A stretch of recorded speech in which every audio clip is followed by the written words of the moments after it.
You cannot just ignore a temple who has been there for so long. As I say, it's more than 100 years, more than the current owners have been there. For years and years and years and years, everybody has been coexisting peacefully.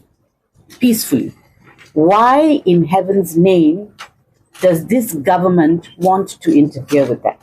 Solusi mudah. Tidak perlu pun sebenarnya kuil itu dirobohkan. Kuil itu ataupun ada tapak di sebelah kuil itu sebenarnya yang cukup besar untuk kita buat masjid. Malah ada juga tapak yang berhampiran, yang kosong. Kalaulah katalah tapak itu sendiri tak cukup, boleh panjangkan ke arah tapak blok tanah kosong itu sendiri. Petak hijau ni adalah tapak kuil itu sekarang lah. Dan di sebelah itu adalah blok parkir. Blok parkir ni jauh lagi besar daripada tapak kuil itu. Jadi, kalau nak bina masjid, binalah di sini. Tak perlu robohkan kuil itu. Malah, kalau ini pun tidak cukup, di kawasan sini, di bawah di petak kuning ni pun satu blok kosong yang boleh diguna pakai sekiranya perlukanlah tapak masjid itu untuk lebih besar. Ia tidak selari dengan konsep muhibah, dengan kemakjumukan masyarakat, prinsip-prinsip yang penting dalam negara kita Malaysia, perkara yang penting yang selalu diangkat oleh pihak kerajaan. Saya percaya juga ini bertentangan dengan prinsip Madani lah yang selalu disebut oleh pihak kerajaan. Walaupun rundingan berterusan dengan wakil-wakil DBKL dan kerajaan, kami terkejut apabila diberitahu suatu majlis pecah tanah akan dijalankan bagi melancarkan pembinaan masjid tersebut. Kami diberitahu majlis ini akan dirasmikan oleh Perdana Menteri pada 27 Mac 2025, iaitu dalam masa seminggu lagi. Kami gagal memahami bagaimana pecah tanah boleh dilakukan apabila rundingan mengenai status kuil belum diputuskan. Sebenarnya tidak perlu kuil dirobohkan. Terdapat tanah bersebelahan kuil atau mana masjid boleh didirikan. Kami mengalu-alukan pembinaan masjid di tapak bersebelahan kuil di mana ia juga akan mencerminkan sikap saling menghormati, toleransi masyarakat Malaysia. Tidak perlu untuk merobohkan kuil kami. Kami percaya ini adalah penyelesaian terbaik bagi perkara ini. First of all, I am glad that the City Hall clearly states in this letter, and it's also come out in the news I think just now, that City Hall, which means the government, because DBKL is part of the government, that City Hall, DBKL, has given a commitment not to demolish the temple, right? Pending negotiations. That comes out in the letter, and that has been stated by the mayor herself, right? There is a public undertaking.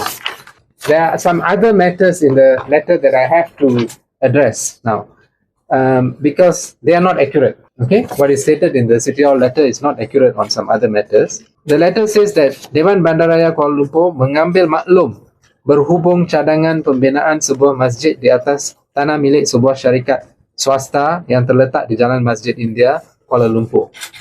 This suggests that the government and City Hall had nothing to do with this construction, and they had just taken note of it. That's not accurate. I think I have to clear the inaccuracy. In fact, City Hall is the one that gave the development order for the construction on 12 February 2020. This is the DO that was granted by City Hall 5 years ago. So in short, what I'm saying is that the government and City Hall were well aware of the proposed construction on the site of the temple. So that is not accurate. The letter also further says that the project itu merupakan cadangan oleh syarikat swasta berkenaan selaku pemilik tanah yang sah dan bukan daripada pihak kerajaan. Now, this is also not accurate. It is not a full and frank disclosure of the real facts in this case. The facts you heard just now, let me just pick out the important thing.